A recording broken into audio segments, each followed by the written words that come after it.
If you're interested in invented religions, you're really going to enjoy this one.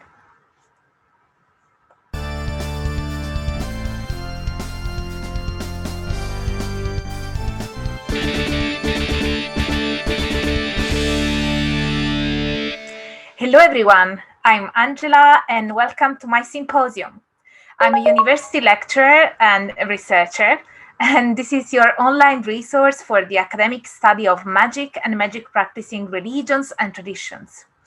Today I have here a special guest, someone that I'm really excited about, and it's Professor Carole Cusack from the University of Sydney. I really admire her work. She has published extensively in the field of religious studies, and she also published on paganism and the field of religions which are invented or made up somehow, but then still manifest religious connotations. So please do check out the timestamps so that you can skip to whichever topic you are most interested in. But yeah, I'm really happy to have Carole here with us. And so help me in welcoming Professor Cusack. Hello, Carole. How are you today? Thank you so much for being here on Angela's Symposium. Thank you, Angela, for inviting me. I greet you from my office in Sydney, at which point it is 11 at night on a very, very hot summer day. Yeah, thank you so much. I understand that it must be also quite challenging to be doing this late at night. But I Not at all. I'm something of a night owl. I'm often up very, very late. It's fine. Speaking of night owls, I'm wearing the Sisters of Mercy t-shirt in your honor because I know that you are a fan. Yes, one of the more frivolous things that I did was having to examine a PhD thesis at the University of Edinburgh in 2017, and also intending to go to the European Association for the Study of Religion conference in Leuven.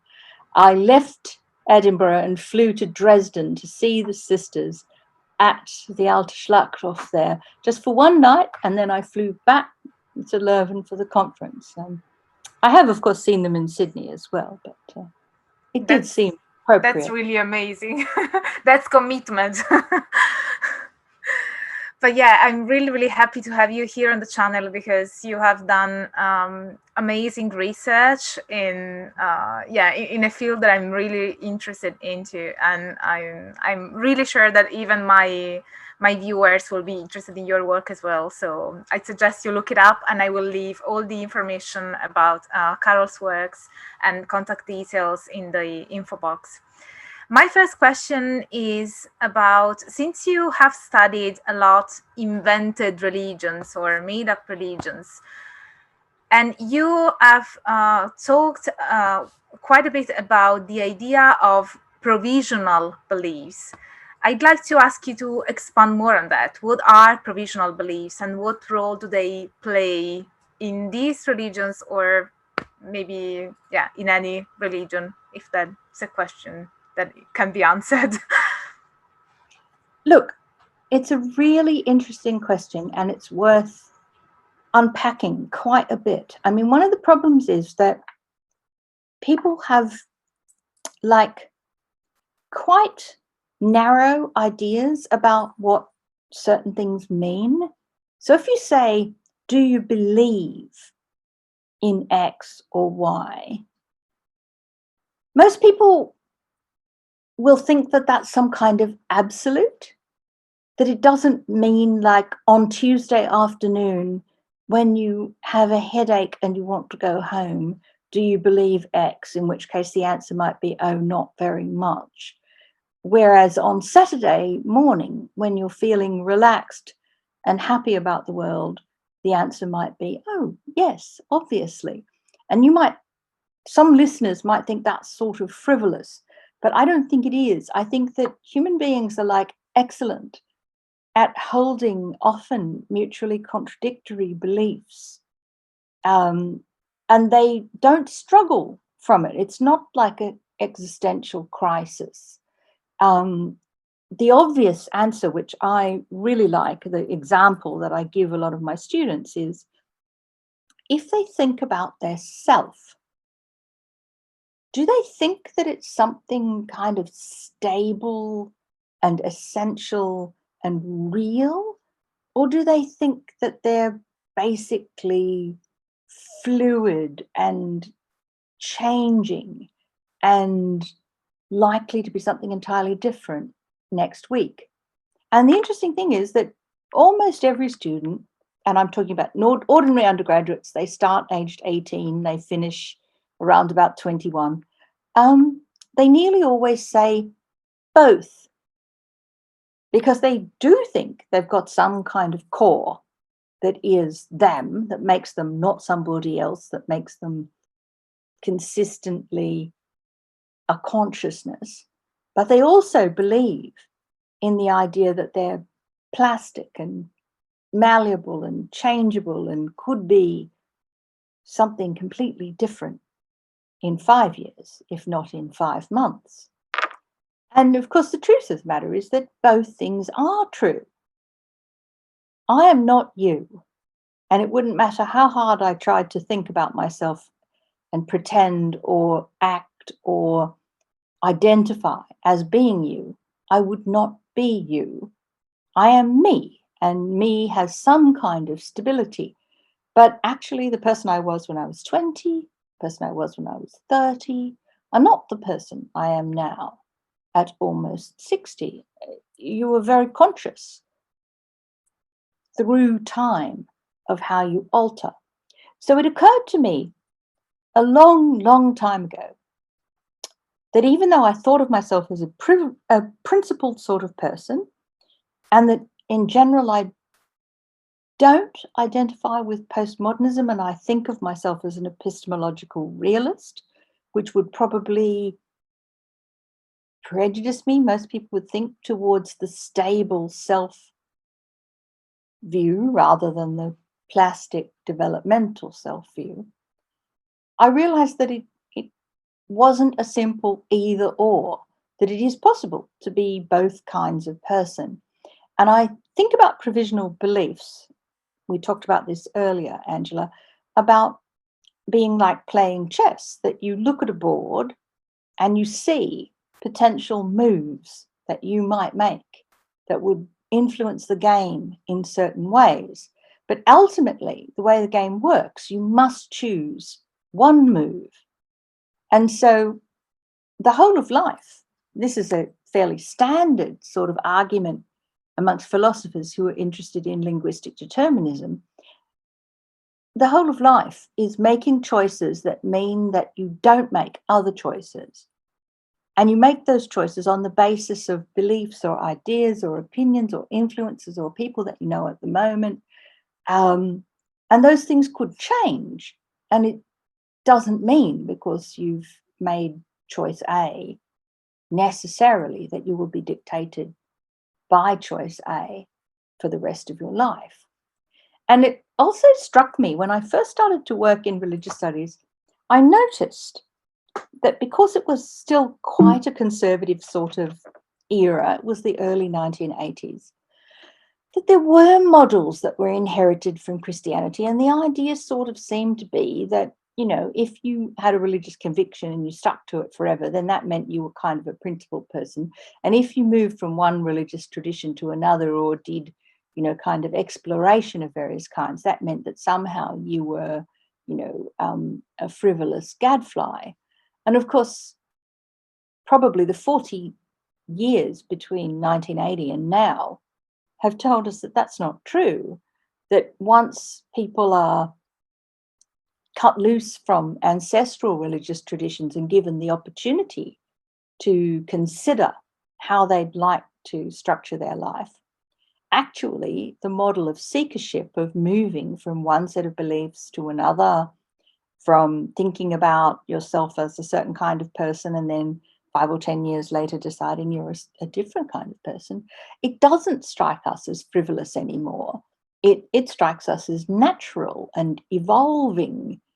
The person who clings to a set of ideas without development, without reflection, without change, is the one that we're more likely to feel negatively about.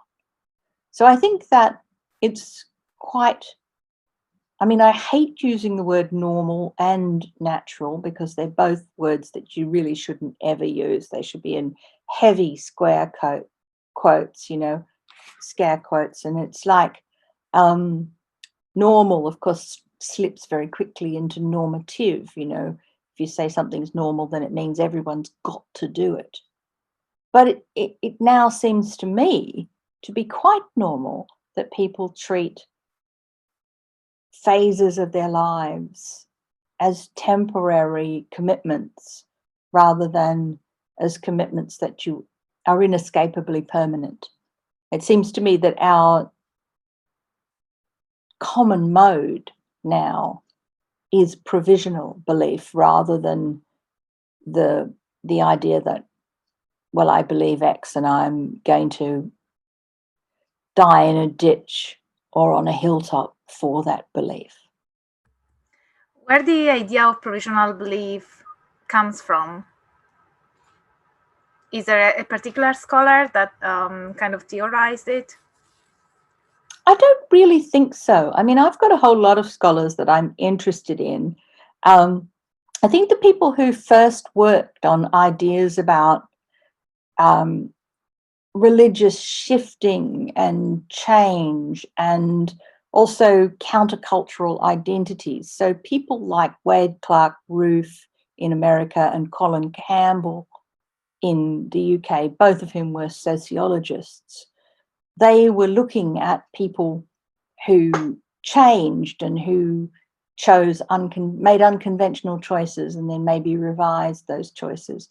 There are also people who did, for example, longitudinal religious projects. I mean, the most obvious example of those, they're American academics, Paul Vink, W-I-N-K, and Michelle Dillon, who co-authored a number of books with him. They have a book called In the Course of a Lifetime, and it's about a longitudinal questionnaire of people. I think it began in the 1920s.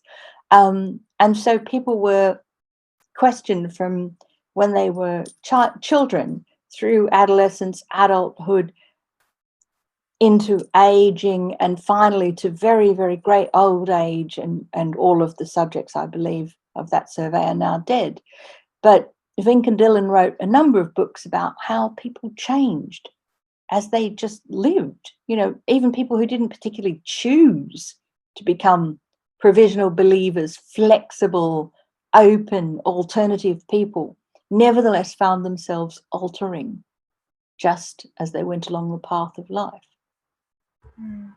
Does it connect with the idea of invented religions?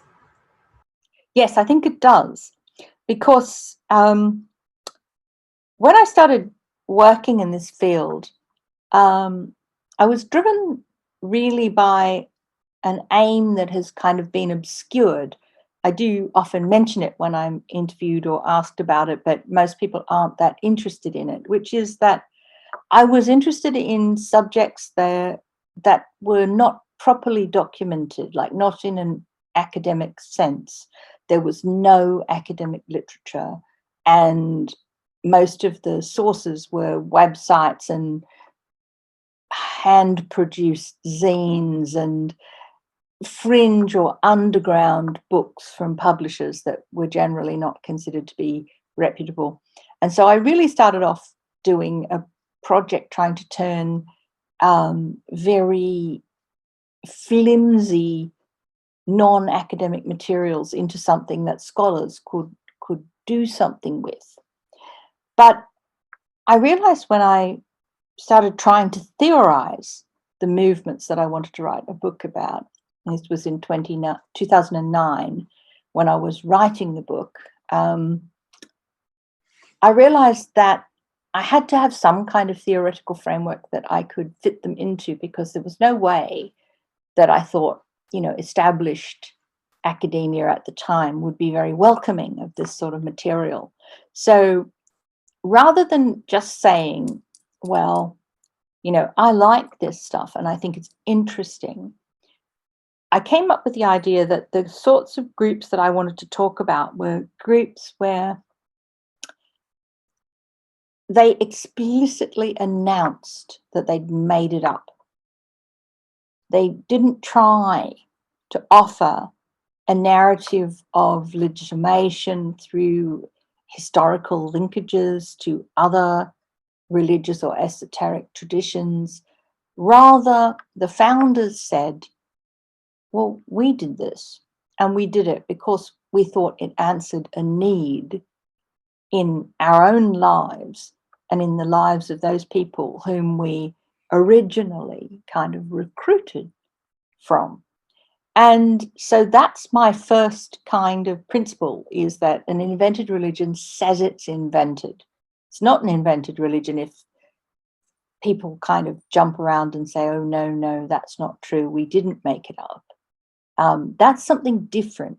And of course, maybe I might feel differently about it if I were doing it now. It's just that in 2009, despite the fact that Ronald Hutton had published Triumph of the Moon in 1999, it was still common amongst Wiccans and even looser pagans to invoke the argument that they were not an invented tradition, that they were an inherited tradition of witchcraft that had been subjugated by Christians in Europe and had kind of re-emerged in the 19th century, largely because of,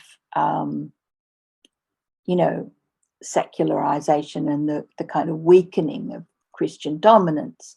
And I suppose there may still be pagans who want to cling to that narrative, but most of them now are highly reflexive and are willing to kind of go with the argument that a lot of it was largely pieced together by figures like Gerald Gardner, and that Wicca itself probably is like the parent invented tradition of a lot of modern religions. But at that time, I didn't have that as my model. It wasn't really acknowledged.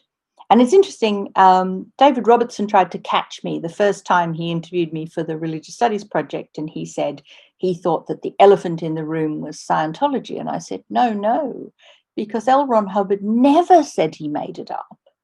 He linked it to reincarnatory traditions. He crafted an autobiography in which he was initiated into the Blackfoot tribe of Native Americans, and he had communicated with Taoist sages, and it was so much not, and I made this up.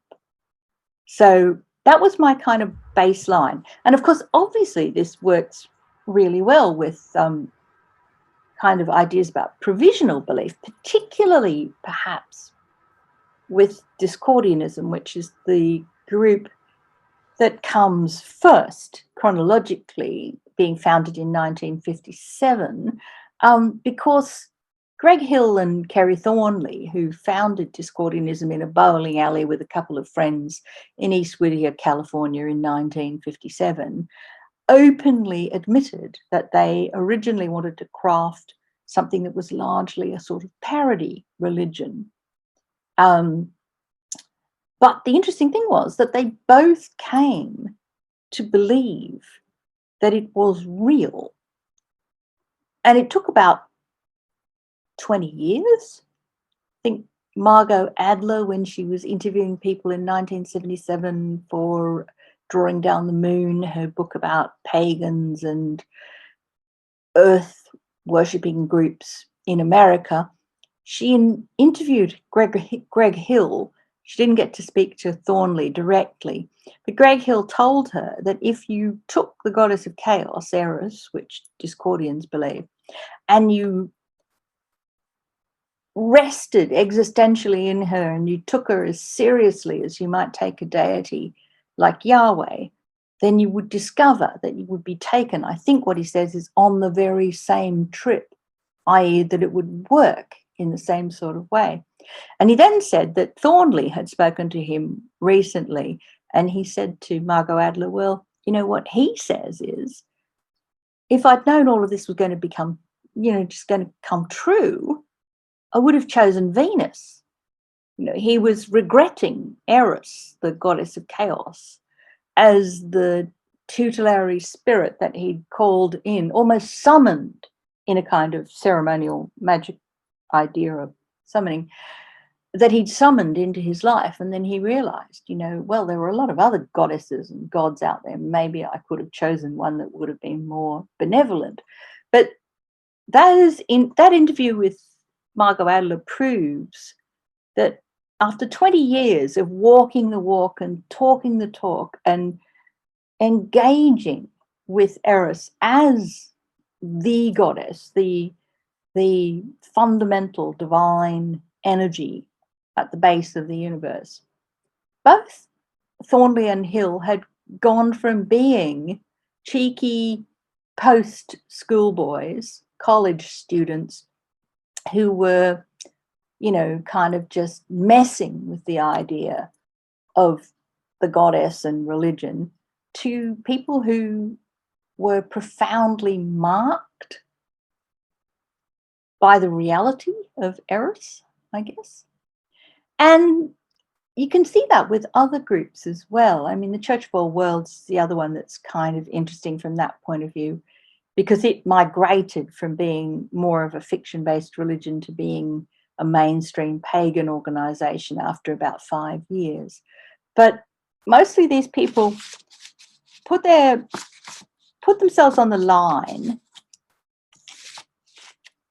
crafted a narrative, a theology, whatever you want to call it. And they didn't just ignore it then and just push it out into the world. They lived it. And I think that's the key thing with an invented religion. A lot of people say to me all the time, oh, but these people aren't serious. And I say, well, if you've walked the walk and talked the talk for 20 or 40 or 50 or 60 years, you do mean it. And it's transformative. It will make you someone different. Yeah, that's really interesting. I mean, also the fact that these are not just invented religions, but religions that are intentionally and openly invented. It's not something that is pretending to be something else. And it makes me wonder what's the difference between an invented religion and a non-invented religion, if any. So what makes a religion legitimate, which really doesn't have to be related to the fact that they are or aren't invented? No. And that's where somebody like L. Ron Hubbard becomes really interesting. I just said in my last answer to you, I don't think Scientology is an invented religion, not as I would define them. But nevertheless, he's a really interesting character to think about, because he's a founder, he's a charismatic leader. If you talk to Scientologists who are sincerely and actively involved in the church, they'll tell you, about his amazing qualities and his spiritual gifts and the way that he developed this incredibly important path. And he's a kind of messianic figure. He's not exactly a god. That would be, I think, incorrect. But the difference between L. Ron Hubbard and somebody like Jesus or Confucius or Muhammad or Buddha, is that L. Ron Hubbard was pretty happy to have pretty much everything that he ever said or thought written down. In fact, he once said, I believe that the greatest invention in all humankind's era was magnetic tape. He used to walk around talking into a tape recorder all the time. And of course, it means that he's uncommonly well chronicled. And of course, for critics of Scientology, this provides weaponry. They want to talk about how he was a hypocrite and interested in making money, and a B or even C grade science fiction writer, and how there were all sorts of abuses and problems and so on and so forth in his movement. Now, the truth of the matter is that could have been true of early Christianity or early Islam or early Buddhism or the reforms of whatever literate tradition that Confucius claimed he was reforming. The difference is that there's hardly any material surviving, that we find it really hard to pin down those leaders. They're kind of evanescent. I mean, early Islam, well, the first biography of the Prophet Muhammad was written like 200 years after he's dead. And he's the most recent of the kind of great, well, not, if it depends how you define the world religions. If you want to put Sikhism in there, well, Guru Nanak is many centuries after Muhammad. But these are people who are coming close to our era, and there are historians and people looking for documents. In the world of the invented religions, because they all begin, in the 50s and the 60s, there's so much more that you can read, and there are people who are still alive and you can ask them about stuff.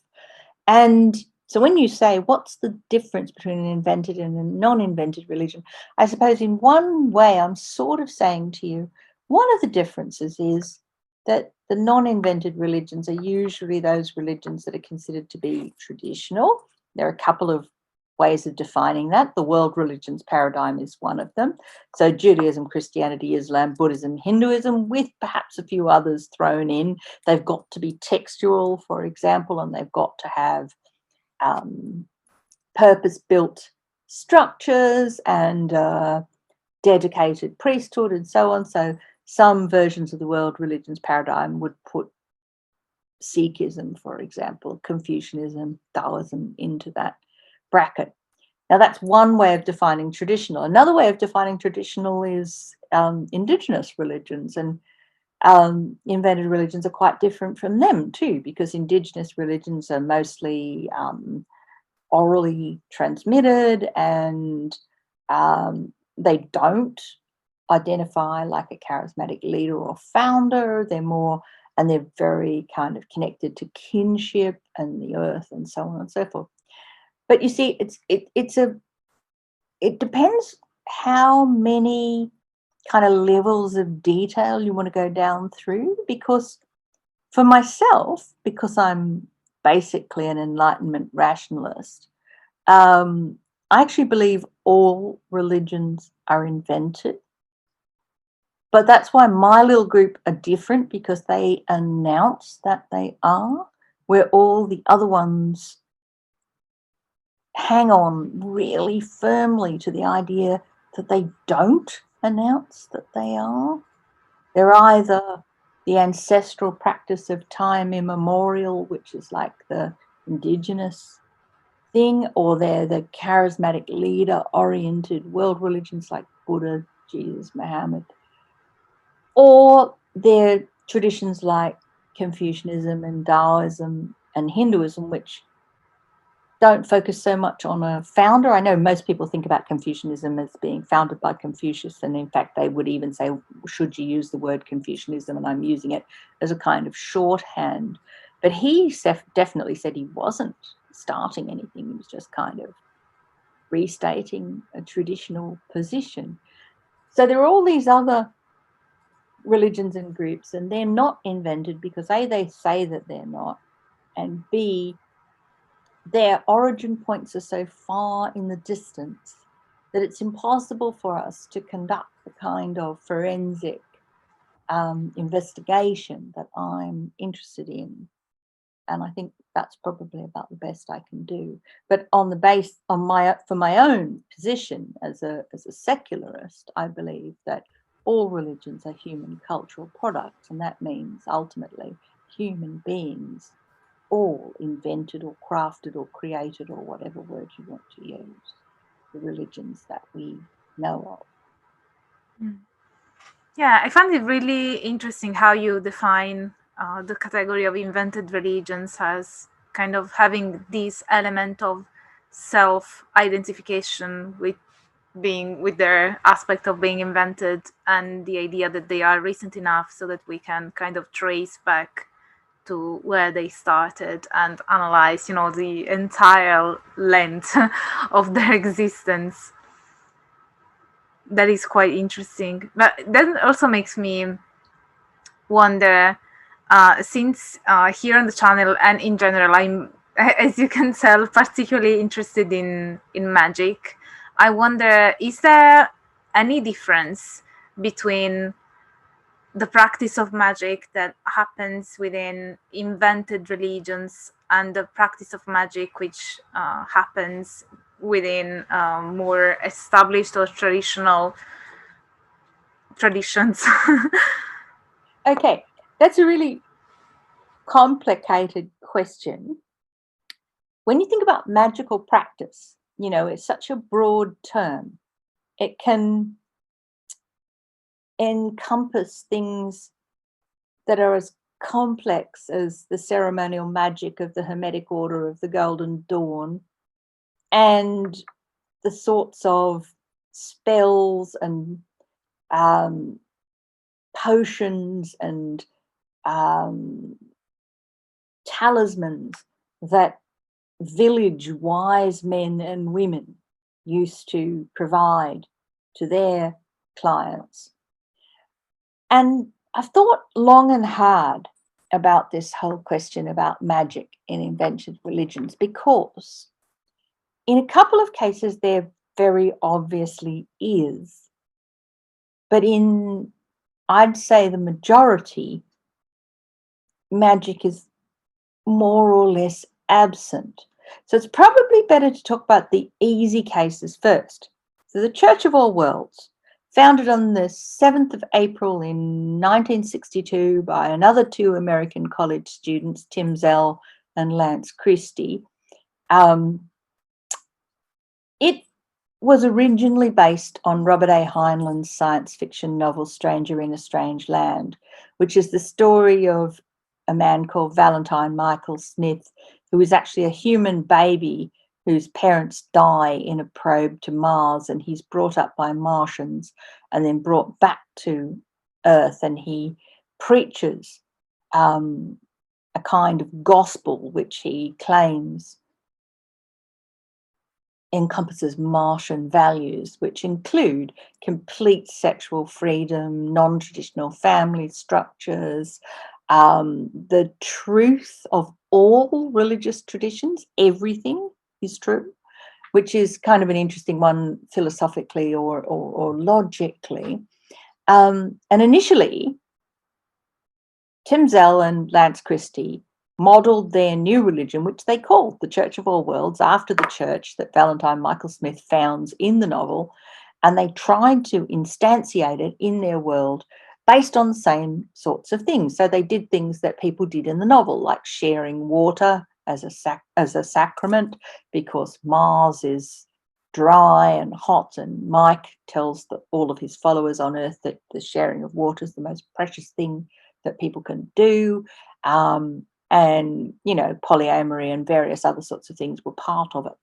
But in 1967, Tim Zell met Frederick McLaren Adams, who founded Ferraferia that year and was one of the kind of leaders in America of the pagan revival. And from that point on, from that year on, Church of All Worlds called itself a pagan religion. They incorporated the Wiccan Wheel of the Year as their holy times.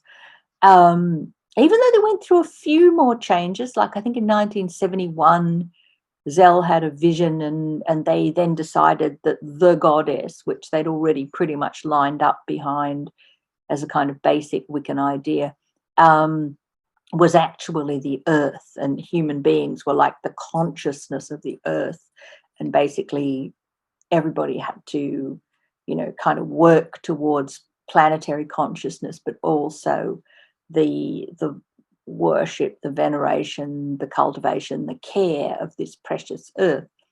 But their ideas about magic, we came to know, I suppose, a lot more about when Oberon Zell, as he now is, or Oberon Zell Ravenheart, somehow he changed his name a few times over time, founded a thing called the Grey School of Wizardry. Now, it was encouraged or based on, in a way, J.K. Rowling's Hogwarts, and he kind of costumes himself in interviews and things now as a kind of Dumbledore, a senior wizard with a large beard, wearing a cloak and a hat and holding a staff and speaking about wisdom, etc. But what he did, which I think was really interesting, and it might be something that you could think a little bit more about, you asked about the place of magic. Well, he says magic's not religious. And just because somebody's organized a religion and they might do magic, the two things don't have to be stuck together. And in fact, he says about the Grey School of Wizardry, which we all assume has something to do with Gandalf in Lord of the Rings being called Gandalf the Grey. You know, there are the wizards with the different colours, Saruman the white, Radagast the brown. He says that magic is not religious and it's not denominational and it's not kind of restricted. And so what he wanted to do was found a magical school where people who weren't pagans, if they wanted to learn herb craft or flower magic or binding spells or any particular kind of magic, they wouldn't have to feel that it was in some sense in opposition to or a challenge to their own religious identity. He actually said, the Grey School is a magical school. It's not a pagan school.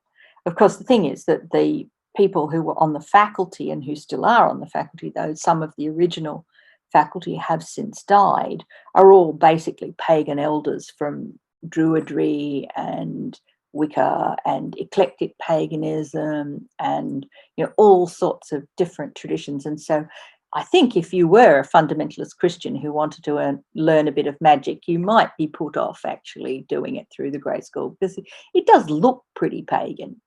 But he sees magic more as a kind of alternative lore, that is Lore.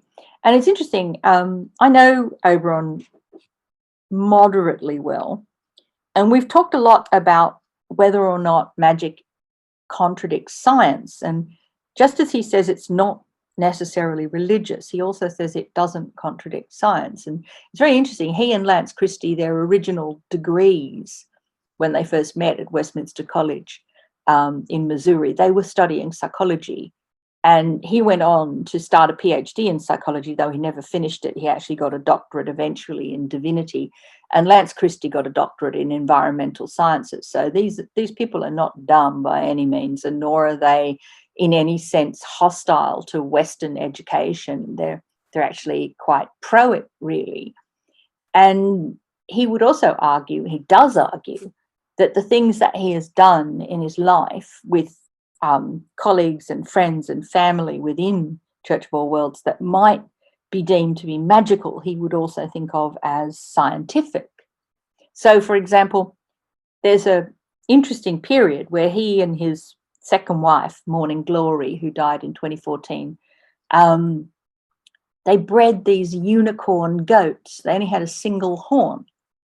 And I can remember when I was first getting to know him, I wrote and I said, but they're unicorn goats. And he says, who said a unicorn has to be anything other? A unicorn just means one horn. If you get an animal that's only got one horn and it's like an exception, and normally you would expect it to be two horns, well, our goats are basically magical, but they weren't, because in fact they're just the result of genetics and it's scientific, and I can tell you how it was done.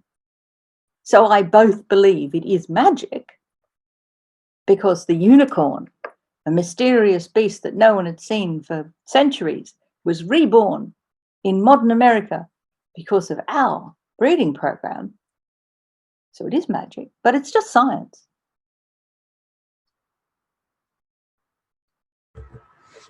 Yeah, I was captured by yeah, I guess that magic tends to be quite, it is linked to certain categories, but never quite, gets embedded in them, so to speak. So it's like it is kind of linked or tangent to religion, it is linked or tangent to science, it is linked or tangent to philosophy, but then it's neither of those things. So I'd say that magic can be seen as a beast of its own, but at the same time it seems to encompass elements of different human endeavors. Totally. But I think if we think about what's happened to magic in the West, at least in the last 40 to 50 years, let's say, we've had a kind of chaos turn that's shifted away from kind of established ceremonial magic via Austin Osman Spare and Kenneth Grant to the Illuminatis of Thanateros, Peter Carroll and Ray Sherwin's group that emerges in the 70s, and the books that they kind of put out, which seem to throw, to use a old-fashioned quotation, the baby out with the bathwater. And I think this is very interesting because a lot of people coming through now and thinking about magic think about it in terms of the chaos paradigm, and they think that it's possible to do magic really in a quite simple sort of way. Whereas I think Oberon Zell would agree with the founders of chaos magic that actually he'd been deeply embedded himself in magical studies and had come to be competent across that body of knowledge and practice, and deciding essentially that you move forward in a new kind of practice that looks eclectic and less traditional and more fluid and less hierarchical. But it nevertheless comes from a position of genuine embeddedness. Whereas, for example, if you were to talk about magic in Discordianism or magic in Jediism, you'd be talking about something that was much less anchored in the history of Western magic and was a lot more about culture jamming and sort of, I suppose, a theorizing of something that might look like what Kerry Thornley came to call American Zen. You know, the idea that you have moments of enlightenment, you have riddles and koans, you practice these kind of riddles. If you look at Discordians, you know, they would say that things like Operation Mindfuck, which is, you know, sort of a subversive worldview, but which also manifested in certain kinds of actions, which could be called magical actions, but they could equally be called art happenings, or, you know, that's where people would just hand out cards to random strangers, and those cards would say, you know, there is no enemy anywhere, there is no friend anywhere, and, you know, sort of enigmatic, epigrammatic kind of statements. And the idea was, well, if you could provoke, you know, what my colleague Alex Norman from Western Sydney University many years ago termed guerrilla enlightenment. You know, it's like guerrilla war tactics. You want to force enlightenment on people if you can, whether they want it or not. That's not the point. But of course, that was kind of very random, very unstructured, very not linked to any kind of historical magical tradition.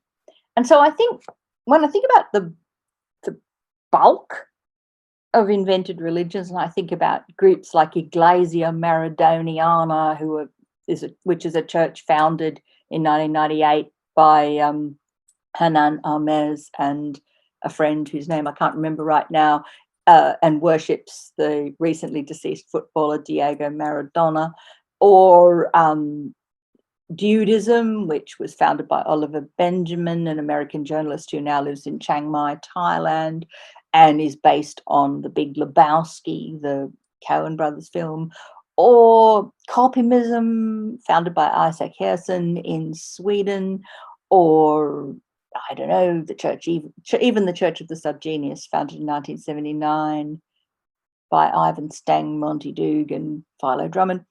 In all of those groups, there isn't really magic as your listeners and your own studies would see it. I like to say that there's definitely magical thinking, so that the world doesn't necessarily look the way that you think it looks. And all of these groups want you to see it differently.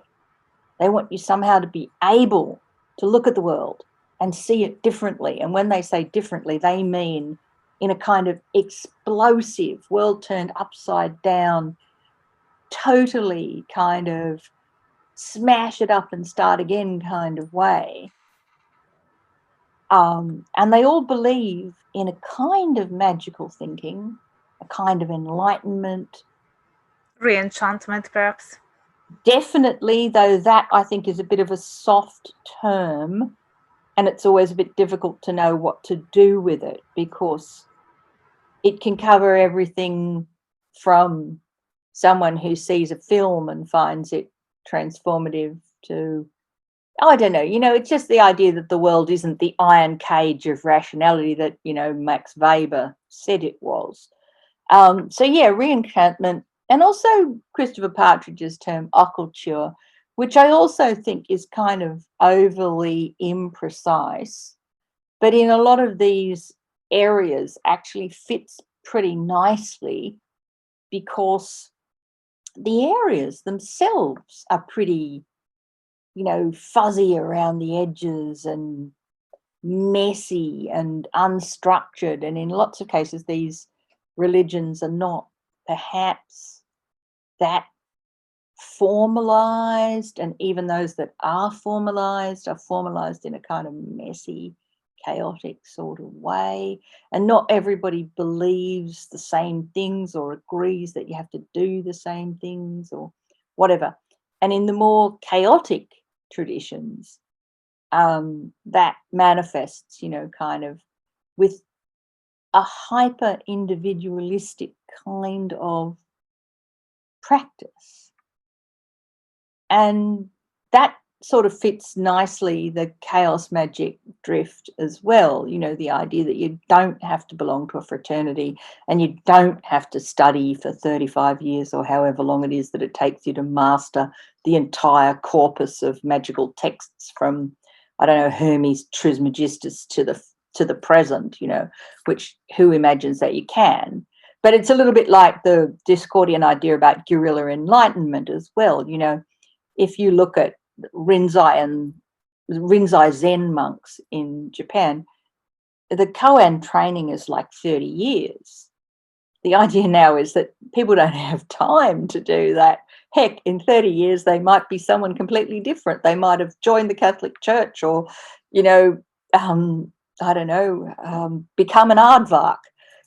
This is the whole thing. It's like what used to be really prized in religious and spiritual traditions, which was long immersion and deep commitment to a single goal, is now seen as kind of totally impractical. Sometimes I feel that even categorizations which are not as precise can still be useful, because they allow us to move forward our understanding of a specific phenomenon.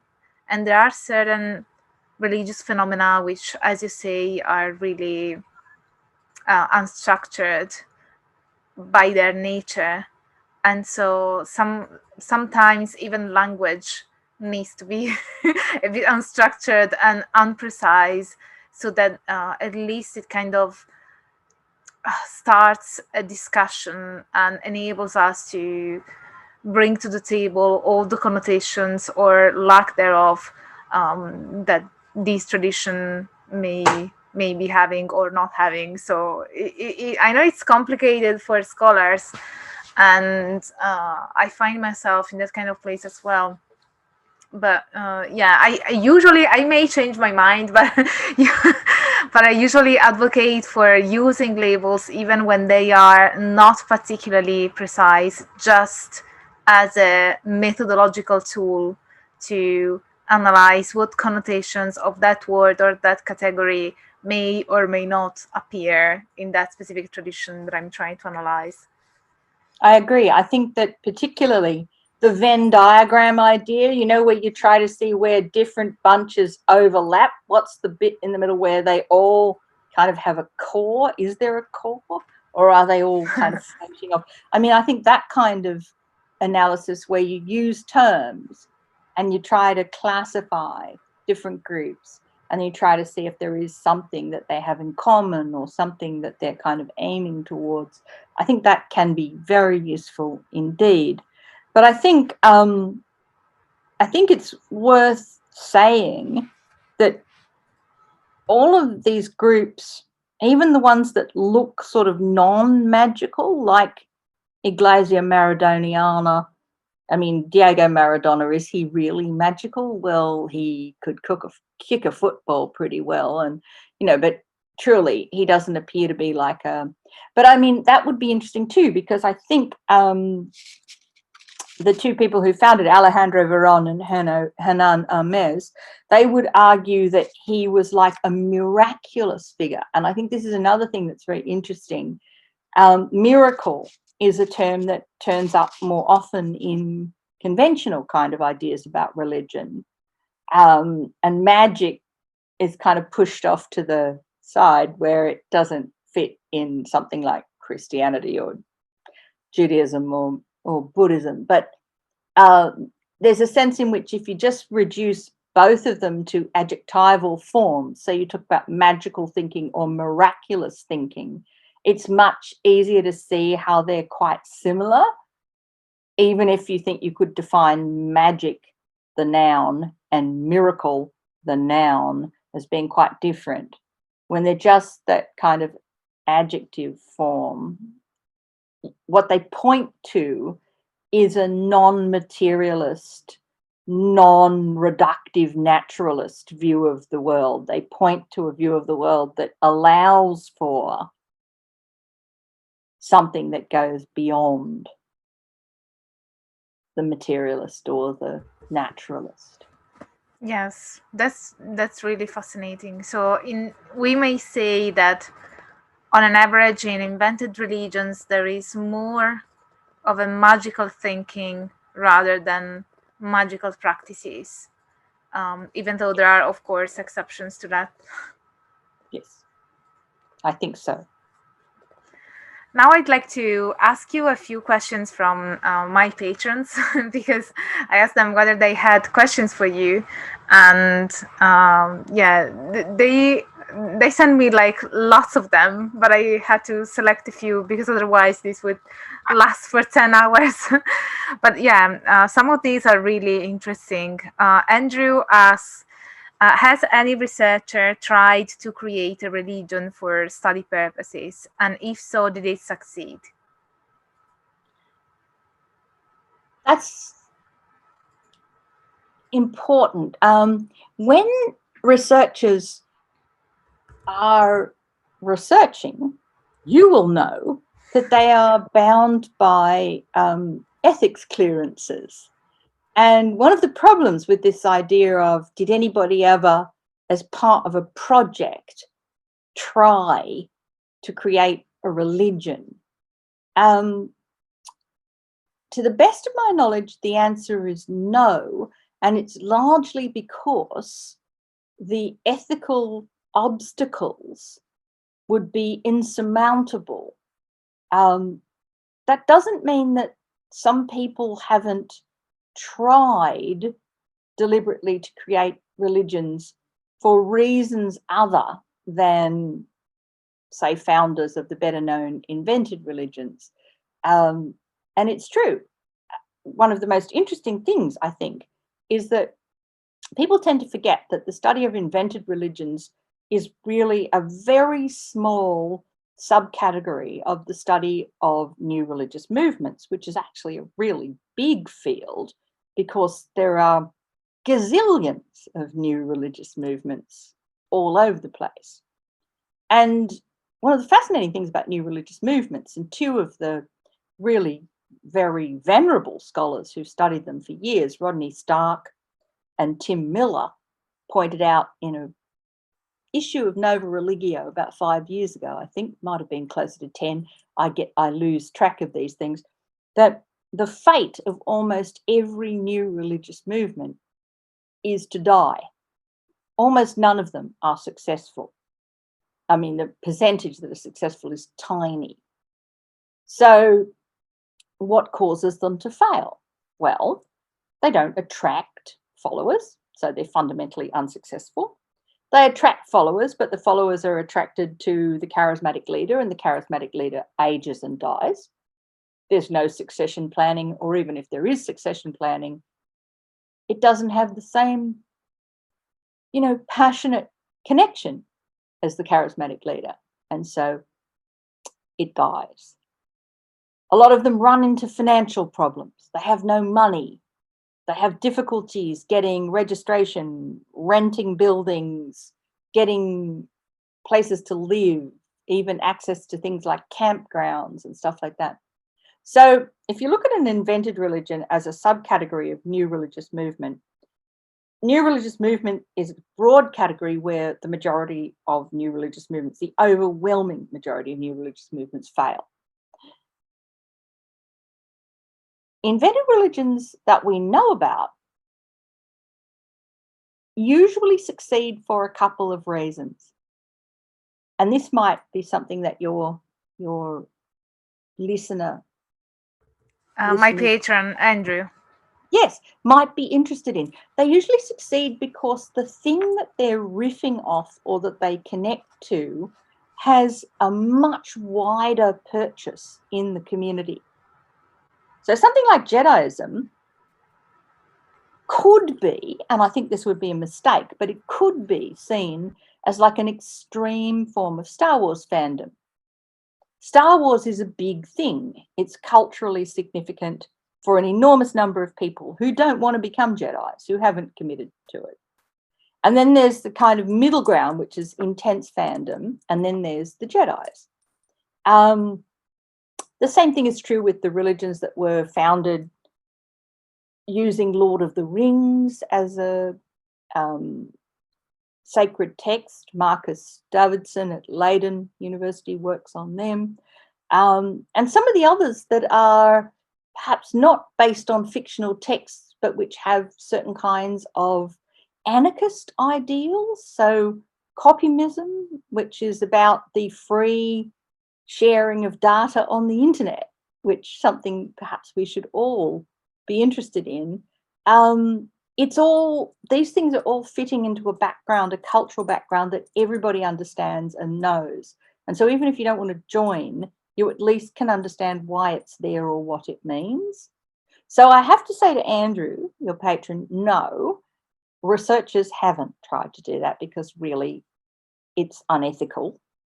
They have, in surveys and things, described fake religions, like religions that weren't real, to survey subjects and ask them to kind of respond about things like their ethics or their popularity or whatever. But that's quite different to trying to set up a religion and recruit people as part of a project, which I cannot see as ethically permissible. Yeah, I agree. He also asks, are there any invented religions that have been created to further a conspiracy theory narrative? The most conspiratorial invented religion is the Church of the Subgenius. I think you could argue that it was kind of founded as a sort of anarchist art project in 1979, and the three young men who founded it set up an interesting set of parallel narratives. And the parallel narratives are one that's completely realistic, which is the one that says repent, quit your job, slack off. And it says basically, why are you a wage slave? Capitalism. You won't win. You won't get anything out of it. The people, basically the 1% don't care about the 99%. The best thing you could do would be to try to cut yourself as free as possible from capitalism and from wage slavery and live a very simple kind of back to nature, low-fi, low-tech lifestyle. Do the things that people love and that would make them happy. Make music, make art, hang out. Don't try to be rich, have money, etc. But what they do beside that realistic narrative is they've crafted an intense and highly complex conspiracy narrative as well. And the conspiracy narrative involves different groups, including the elder gods from H.P. Lovecraft's Cthulhu mythos and various other sorts of things. And it's all about how the subgenii are this tiny group on Earth where everybody else is what they call a pink or a normal, which means a person who can't think for themselves and doesn't have any kind of control over their lives. And the evil elder gods oppress and, kind of ruin everything. And Bob Dobbs, the messiah of the Church of the Subgenius, is in touch with this race of aliens called the Exists, who are going to come and save them and rapture them all away from the earth before it all falls apart.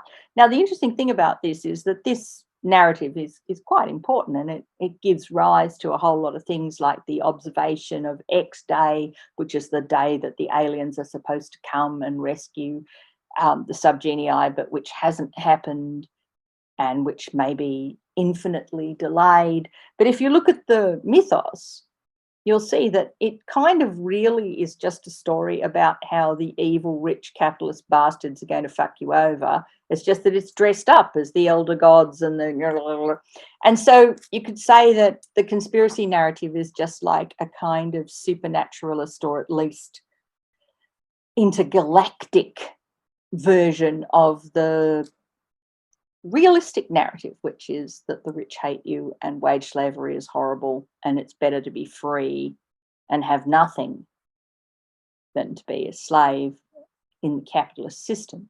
Thank you for answering that question. I have another question from Wodenborn, and he asks, do invented religions tend to focus more on material benefits, like, for example, protection, money, and success by magical means, or the subjective experience compared to non-invented religions? Okay, it's a really interesting question, and I can tell you that almost every invented religion is not the least bit interested in anybody becoming rich or powerful. Mostly they are religions of dropouts, religions of people who say nature is better than skyscrapers, making art is better than making money, successful, happy relationships with other human beings, friendships, sexual liaisons, group encounters and communal bringing up of children is better than the horrible, toxic nuclear family that we have.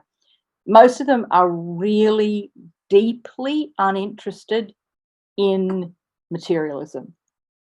And certainly that's true of the older three, the big three, Discordianism, the Church of All Worlds, and the Church of the Subgenius. Everybody who's a member of those groups utterly rejects capitalist, materialist views of the world. They just hate it and don't want it. So subjective experience is in fact super important in every case, because all of the religions basically say, search your own heart, seek what you think is going to be truly fulfilling. It doesn't matter if it was made up in the beginning. If you do it and you engage with it and you find that it's real, then it's real. And those that are more hopeful because there's a strongly cynical kind of, and even sort of apocalyptic aspect in especially the Church of the Subgenius. But the hopeful versions, like the Church of All Worlds, are strongly ecologically oriented. It's better to plant 10 trees than it is to own a car. Many of the people who belong to the Church of the Subgenius have lived in communes in quite remote parts of mostly California, often without running water or electricity, just subsistence living, growing everything they eat. So basically, no, material profit is not a big part. It's not even really, for a lot of them, it's not even a part at all. Besides, even, sorry. I was just going to say, even something like Jediism, one of the things that they've done, which is pretty amazing in America, is a lot of prison ministry. And, you know, it's not like the prisoners are anybody who got anything or have any power. They're disenfranchised, the people who've been left behind. Yeah, and as I was saying, besides, you already mentioned that there is more of a magical thinking rather than magical practice. So that also plays, I guess, into answering this question, which you said before. We have one last, pardon? People in the Church of All Worlds would be more likely to do a ritual or to do something magical to heal the earth than they would to get rich. Yeah, I bet so. They are rebellious people, it seems. We have one last question from Dave, and he says that throughout history, people have attached myths to the unknown using faith as a bridge. But there is a belief that there is something in the unknown to connect to. So in modern religions, this doesn't always seem to be the case. So he asks, why bother? And he says that maybe one reason might be to manipulate people, like in Scientology. But why invent a religion without belief that there is something to connect to?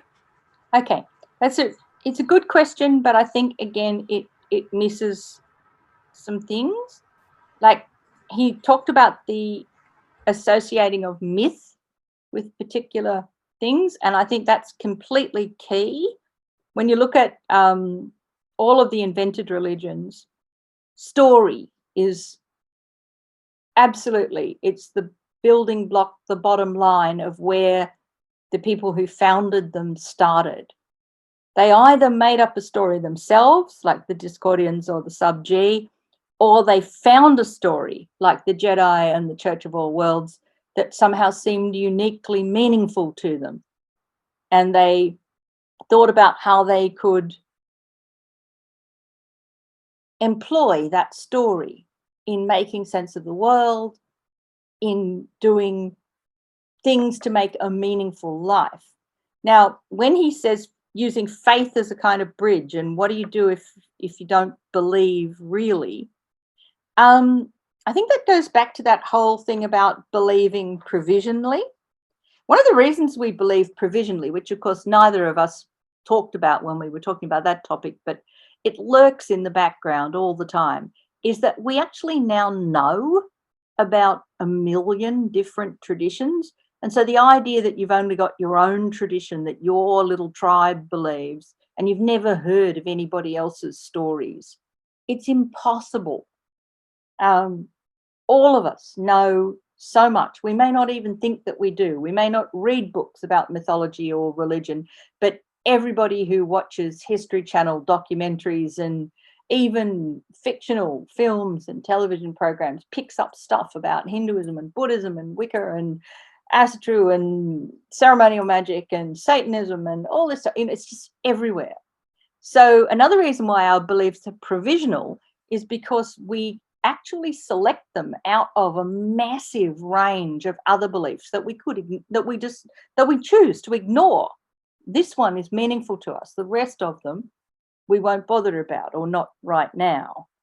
And I think that the reason why people don't feel the need for that kind of really intense belief or faith is that often what they're looking for is community and common purpose in life, and also for meaning and the idea that what they're doing is not only like agreeable or pleasurable to them, but also significant in some sense.